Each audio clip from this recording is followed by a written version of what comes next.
Oke teman-teman, balik lagi dengan saya Fikri Das. Seperti biasa, saya akan mereaction soal sepak bola Indonesia dan juga tanggapan komentar dan netizen soal sepak bola tanah air. Seperti apa tanggapan mereka? Mari kita simak sama-sama. Let's go.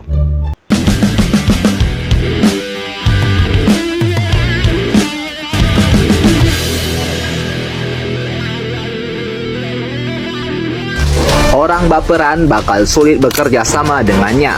Yap, itulah yang diungkapkan mantan staf di Timnas Indonesia, Ricky Rizkandi, beberkan fakta mencengangkan dari seorang Shin Taeyong. Mantan sekretaris Timnas Indonesia itu mengungkapkan sisi lain ex-pelatih Garuda itu yang dikenal humble, suka bercanda tetapi tegas, dan menuntut mental kuat dari orang-orang sekitarnya. Ricky mengungkapkan gaya bercanda STY bakal bikin orang yang mudah baperan nggak nyaman bekerja dengannya. Model bercanda STY yang selayaknya ayah dengan anak, misalnya menyentil pemainnya menggunakan stick namun tetap sembari tersenyum. Ricky yang dulu mendampingi Shin Taeyong sejak awal kedatangannya ke Indonesia menggambarkan sosoknya sebagai pelatih disiplin namun menyenangkan.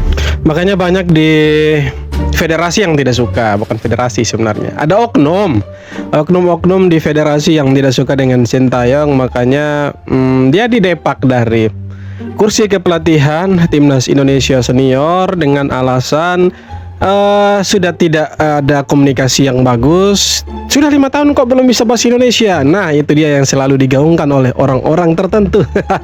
Tapi kan kita tahu semuanya bagaimana Shin Taeyong itu dengan pemain itu seperti bapak dan anak, ayah dan anak. Dia selalu bercanda, ya selayaknya orang tua lah dan anak. Artinya tidak ada yang dipele-pele, tidak ada yang terlalu berlebihan. Tetapi ya kembali lagi, kalau soal bekerja dia selalu tegas. Ada saatnya dia marah, ada saatnya dia bercanda. Tapi ada orang lain yang mengartikan itu sebagai sebuah komunikasi yang tidak harmonis lagi.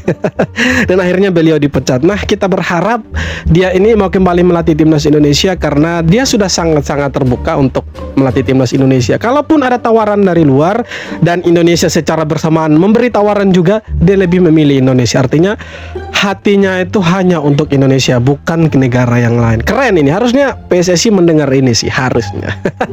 Percaya sama saya deh, semua akan dibandingkan dengan STY. Kalau pelatih baru ini tidak perform, maka nama STY akan terus bergema. Yes, setuju. Perlu nih memenangkan hati fans. Dan ini pun yang ditanya oleh rekan saya Firzi Idris saat konferensi pers di Hotel Mulia ke Patrick Kluivert. How you win the heart of the fans, gitu. Itu penting. Karena percaya sama saya deh, semua akan dibandingkan dengan STY. Betul. Kalau pelatih baru ini tidak perform, maka nama STY akan terus bergema. Itu fakta, bukan saya ngomong. 3 kali saya dengar langsung di Sydney Football Stadium, di Sidoarjo, dan juga di King Abdullah Sport City. Artinya kalau tidak menang dan tidak lebih bagus dari Shin Taeyong, ya nama Shin Taeyong akan tetap bergema di stadion. Siapapun pelatihnya, kalau dia bisa membuat Timnas Indonesia jauh lebih bagus dari era sebelumnya, dari tangan Shin Taeyong dan Patrick Kluivert, ya kita akan segera move on dari Shin Taeyong. Tapi kalau tidak, ya sorry to say, ya Shin Taeyong akan tetap bergema namanya. Setiap kali kita kalah atau kita bermain dan kita dapat hasil buruk di stadion, akan terus ada teriakan dari supporter namanya Shin Taeyong. Itu pasti itu. Nama itu bergema, bukan saya ngomong nih. Nah, tapi memenangkan itu gimana? Tentu dengan deliver. Nah, ada satu piala nih yang menarik nih, yang belum kita menangkan selama 39 tahun. AFF, dulu namanya Piala Tiger, akan berlangsung Juli sampai Agustus. Beberapa kali kita punya kesempatan final tapi gagal. Tahun lalu kalau kita mau full force sebenarnya bisa aja, tapi kan ada kesepakatan pakai U23 atau U22 gitu ya, sehingga ya nggak compete lah, susah lah. Nah, menurut saya manfaatkanlah itu. 2016 bulan Juli Agustus itu kan lagi off season, pemain mungkin liburan, ya 2006 tahun depan, ya bulan Juli Agustus itu AFF digelar, pemain-pemain itu memang lagi liburan. Nah, masukkan semua pemain-pemain terbaik kita, kasih mereka kompensasi karena kan jatahnya mereka libur sebenarnya. Pastikan dapat gelar, hantam itu Thailand 6-0 atau 5-0, Malaysia dan sebagainya. Siapapun pelatihnya, mau STY, mau Timur Kapatse, pasti akan mengambil hati fans. Setuju. Intinya kita menang Piala AFF dulu, karena dengan Shin Taeyong juga kita belum pernah juara AFF. Nyaris, tapi tidak kesampaian gitu kan. Tetapi begini teman-teman, yang pasti pelatih yang akan datang yang menggantikan Patrick Kluivert ini harus lebih bagus dari Sintayong dan Patrick Kluivert. Kalau tidak lebih bagus maka berat. Kita tidak akan bisa move on dari Sintayong. Cuma itu sebenarnya. Raja Nainggolan akhirnya buka suara soal penyesalan terbesarnya. Gelandang berdarah Batak itu mengaku andai tahu bakal dilatih Roberto Martinez, ia lebih memilih membela timnas Indonesia ketimbang Belgia. Kalau saya main untuk Indonesia, saya pasti dihormati. Tidak seperti di Belgia, ujar Nainggolan. Padahal, ex-bintang AP Desain Roma ini pernah jadi andalan Belgia dari 2014 hingga 2016. Tapi sejak Martinez datang, karirnya di timnas langsung meredup. Puncaknya, ia dicoret dari skuad Piala Dunia 2018 momen yang membuatnya benar-benar kecewa dan kini menyesal tak pernah membela Garuda. Ya harusnya dari awal sih. Sebelum dia punya caps dengan Belgia, harusnya dia pilih Indonesia. Tapi sudah terlambat, sudah tidak bisa. Dan secara umur dia sudah ya tidak produktif lagi lah. Tahu gitu, Raja Nainggolan pilih bela Indonesia. Selama berkarir, Nainggolan memilih tim nasional Belgia, tapi ia mengungkapkan betapa buruknya kepelatihan Roberto Martinez sampai bawa-bawa Indonesia. Ia mengatakan Roberto Martinez gak ahli di sepak bola, ia adalah pelatih yang payah. Belgia bisa aja memenangkan gelar andai bukan dia pelatihnya. Dengan Martinez, gak ada strategi atau taktik yang membuat Belgia main tanpa arah. Saat dalam kesulitan ia bilang, oper ke Hazard atau De Bruyne atau Lukaku. Kami gak punya pola, gak ada serangan berlari menusuk ke arah kotak. Hari ini saya mengatakan pada diri saya, mendingan saya pilih Indonesia karena respect yang mereka tunjukkan pada saya. Belgia memang sempat bertahun-tahun menempati peringkat pertama FIFA dengan generasi emasnya di bawah asuhan Martinez, tapi tak sekalipun juara hingga membuatnya mundur setelah remuk di Piala Dunia Qatar. Ia lanjut melatih Portugal dan bisa juara Nations League padahal mereka bukanlah tim peringkat 1 dunia. Artinya dia tidak cocok latih Belgia itu. Harusnya dia latih timnas Indonesia tuh. Berat saudara-saudara. Seorang penerjemah seharusnya fokus pada pekerjaannya, bukan membahas sepak bola. Karena ini untuk ahli, bukan untuk penerjemah. Ya kurang lebih itulah balasan pedas Boyan Hodak terkait situasi yang lagi viral belakangan ini, yang menyeret nama Eliano Renders. Yang mana dikutip dari berbagai sumber, semuanya bermula dari ucapan mantan penerjemah timnas era STY, yang menyebut Eliano sebagai biang kegagalan Indonesia meraih kemenangan saat melawan Bahrain di kualifikasi Piala Dunia. Dan buntut dari ucapan itu, Boyan Hodak yang merupakan pelatih Persib, ia pun membela anak asuhnya dan menyebut ucapan Wajar JJ sih. hanya omong kosong. Selain itu, Hodak juga meminta JJ untuk tetap fokus pada tugasnya, tanpa perlu mengomentari apa yang bukan keahliannya. Ya semua orang punya penilaian tersendiri sama Eliano ya. Tapi menurut saya Eliano pemain yang bagus kok, hanya butuh waktu saja. Heboh, mantan tukang bangunan dirumorkan bakal latih timnas Indonesia. Siapa dia? Juan Carlos Osorio, pelatih asal Kolombia. Memulai karir dari nol, pernah bekerja sebagai tukang bangunan di New York sambil kuliah. Kini ia dikenal sebagai pelatih Meksiko di Piala Dunia 2018 dengan filosofi disiplin, rotasi pemain, dan detail taktis yang terinspirasi sepak bola Belanda. Heboh, mantan... Ya siapapun yang ganti Patrick Kluivert, siapapun lah pelatihnya, tidak penting. Yang terpenting dia bisa bawa timnas Indonesia jauh lebih bagus dari Patrick Kluivert dan Sintayong. Cuma itu. Nah nanti di tahun depan ini kita punya banyak event lah. 2026 ada AFF, 2027 ada Piala Asia. Selanjutnya itu kan kualifikasi FIFA World Cup. Jadi siapapun pelatihnya lah, bodo amat, tidak penting. Intinya sekarang ya ketua umum dan jajarannya tidak mengambil keputusan yang salah lagi, mengambil pelatih asal-asalan. Dan akhirnya kita dapat hasil yang buruk. Semoga tidak lagi mengambil keputusan yang salah dan tidak blunder. Karena kalau sampai blunder lagi ya susah, masyarakat tidak akan percaya lagi sama PSSI. Siapapun pelatihnya lah. Kalau tidak perform, ya betul, nama Sintayong akan terus menggema di stadion itu. Di suatu negara, strategi ini dianggap sebuah hal yang menjadikan pelatih itu sebagai seorang yang miskin taktik. Namun sekarang, strategi itu kini menjadi senjata andalan di klub-klub Liga Eropa. Dulu, di era coach Sintayong, lemparan ke dalam yang sering dilakukan oleh Pratama Arhan dianggap sebagai strategi kuno oleh fans dan beberapa pandit sepak bola. Kini di Premier League, taktik itu kini menjadi tren yang dilakukan oleh beberapa beberapa klub untuk mencetak gol. Lemparan jauh Intinya ini kan sudah tidak bikin klub melanggar besar aturan. macam City, Chelsea, dan Liverpool meradang.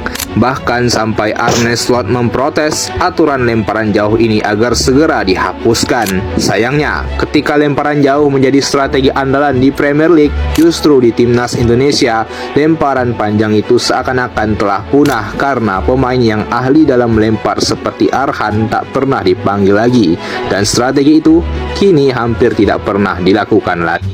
Iya betul. Semenjak Sintayong diganti dan Patrick Kluivert pegang timnas kurang lebih ya 9 bulan lah. 8 pertandingan. Pratama Arhan tidak pernah sekalipun diturunkan sebagai starter atau pemain cadangan, bahkan namanya hampir tidak terlihat di timnas gitu kan. Tapi di eranya Sintayong, lemparan ke dalamnya Arhan ini, lemparan jauh ke dalamnya Arhan itu selalu menjadi andalan ketika kita tertinggal, kemudian ketika kita membutuhkan gol di laga-laga krusial.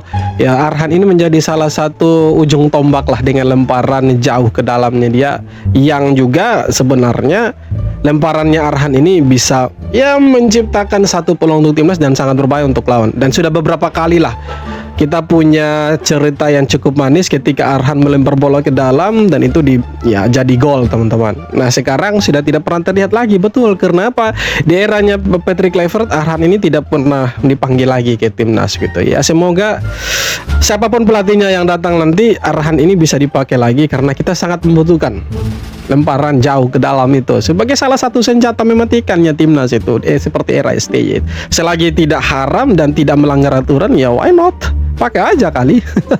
Iya kan? Keputusan PSSI mendepak Patrick Kluivert dan antek-anteknya ternyata nggak sepenuhnya ditentang oleh legenda Belanda. Di tengah obrolan soal pemecatan itu, Sneijder paham gimana keputusan PSSI yang memahami kemarahan fans Garuda. Menurut mantan pemain Inter ini, Indonesia wajar bereaksi keras karena kesempatan lolos ke Piala Dunia 2026 sangat terbuka lebar dan kegagalan di babak akhir adalah sesuatu yang terlalu pahit buat diterima. Yes. Apalagi tinggal 180 menit aja buat ke Piala Dunia. Dan itu sesuatu yang wajar kalau berujung pada konsekuensi besar. Sementara itu, Pastur mencoba menjelaskan bahwa tekanan publik Indonesia terlalu besar dan ekspektasi melampaui realita. Nah, kalau sejak awal Mas Alex merasa ini nggak realistis, kenapa diterima itu tawarannya? Yes, betul. Ya nggak, Pak Erik? Ze leven natuurlijk nu allemaal die droom. Hè. Er zijn meer landen bij, dus je kan er al wat sneller of makkelijker naartoe. Ja, daar willen ze alles voor doen. Hè. 48 landen. Artinya memang dia tidak mau supaya timnas ini lolos, dan dia ya mau menang syukur, kalah juga tidak masalah. Artinya ya kerja aja, kalah ya kalah, menang ya menang. Tidak ada persiapan strategi ketika kalah itu seperti apa, kemudian pertandingan selanjutnya kalau kita menang itu evaluasinya bagaimana, tidak ada. Intinya mereka datang kerja, kalah ya persetan, mau lolos tidak lolos itu urusannya federasi. Artinya di sini ya federasi salah mengambil pelatih. Memang katanya pelatih terbaik, katanya asistennya terbaik, tim pelatihan terbaik, tapi ya kenapa seperti ini kita gagal ke Piala Dunia? Kalau soal tekanan, saya pikir ya tekanan di Indonesia memang sangat-sangat berat, sangat-sangat besar, karena kita punya mimpi untuk ke Piala Dunia itu sebenarnya hampir pasti. Dan kalau saja kalian tidak menerima tawaran dari PSSI untuk menjadi pelatih menggantikan Sintayong, ya kalian tidak dapat tekanan, begitu kan. Dengan Sintayong kita pasti lolos. Makanya kita ini kan sudah berproses dengan Sintayong sekian lama tahun, 5 tahun kalau saya tidak salah. Artinya dengan kalian ini, dengan Alex Pastur, dengan si Patrick Kluivert, harusnya kita sudah memetik hasil nih. Kita harus lolos Piala Dunia. Tapi kan faktanya tidak juga. Artinya kalian yang membuat timnas gagal. Bagaimana sih? Jadi wajar lah kalau kita maki-maki marah-marah kalian itu, si Alex Pastur ini, ya kan? Wajar sebenarnya. Kursi pelatih timnas Indonesia masih kosong. Sintayong sangat terbuka untuk kembali. Ia mengatakan, jujur saja, hati saya tetap condong ke Indonesia. Bahkan kalaupun ada tawaran yang sedikit lebih baik dari negara lain, tapi jika Indonesia memberikan tawaran dengan niat sungguh-sungguh, maka Indonesia yang tetap akan jadi pilihan pertama saya. Dengan fondasi yang sudah dibangun, muncul orang baru untuk melanjutkan pembangunan. Apakah menurut kalian Sintayong masih cocok untuk lanjut membangun, membentuk sebuah tim yang solid dan kokoh? Atau justru orang baru agar Sintayong tetap baik dalam catatan sejarah, tanpa ada tambahan hujatan-hujatan jika nanti hasilnya tak memuaskan? Sementara begini teman-teman, kita ini kan sudah punya pengalaman dengan Sintayong. Ya seharusnya kita tidak perlu terlalu berproses dari nol lagi, seharusnya, karena Ya karena Sintayong sudah tahu nih siapa-siapa pemain timnas Indonesia, apalagi ditambah dengan materi pemain yang sudah ada seperti Kevin Dix, kemudian Ole Romeni dan lain sebagainya, ada Dean James, kemudian ada si Miliano Jonathan di depan. Saya pikir dengan kedatangan pemain-pemain ini ditambah kalau Sintayong yang datang lagi ganti Patrick Kluivert kembali melatih timnas, saya pikir ya oke sih, sebenarnya lebih bagus lagi. Ya walaupun ada pro dan kontra, ada yang tidak terima, ada yang terima, ada yang suka dan ada yang tidak suka. Tetapi terlepas dari itu semua, saya pikir PSSI juga harus bijaksana mencari pelatih yang benar-benar paham dengan kultur sepak bolanya kita. Ini maunya seperti apa sih sepak bola Indonesia? Apa sih yang menjadi kendala? Apa sih yang menjadi masalahnya? Itu kan yang harus dilihat. Kalau hanya sekedar datang dan melatih, ya semua pelatih juga bisa. Tapi ya harus punya tipikal pelatih seperti Sintayong lah. Maksudnya ketegasannya, kemudian bagaimana dia merubah timnas Indonesia ini sampai dengan ada di titik sekarang ya. Sebenarnya tanggung jawab lebih besar itu ada di pelatih yang akan datang, karena tekanannya itu lebih besar daripada ke Sintayong atau ke federasi. Ya, semua tergantung federasi sekarang. Mau kembalikan Sintayong yang sudah bersedia untuk kembali melatih timnas atau mencari pelatih baru, ya kan. Kalau soal memproses, saya pikir ya dengan Sintayong tidak akan proses terlalu lama, paling dipoles sedikit saja. Tapi kalau dengan pelatih baru sudah pasti akan dirubah total dari awal lagi, dan itu sangat-sangat membosankan. Dan ya sepak bola kita kalau hanya urus berproses ya kapan selesai prosesnya? Ya kan, kapan kita dapat hasilnya?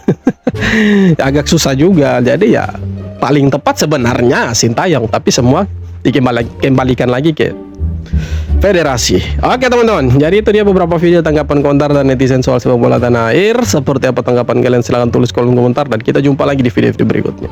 Terima kasih.